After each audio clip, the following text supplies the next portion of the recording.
इनका झोरे बनावा के पाता प्यार के मतलब रब जी जुए बुझाता।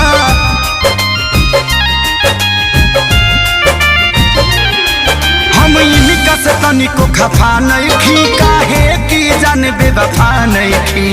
अखिलेश के खेसारी खाती भुलायल बड़ी, अखिलेश के खेसारी खाती भुलायल बड़ी।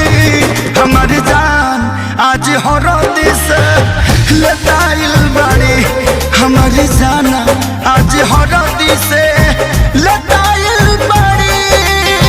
ए जान हम तो के छोड़ के ना जाए। सुना, कुर्बानी के नाम ही तो प्यार होला और प्रेमी से बढ़ के परिवार होला।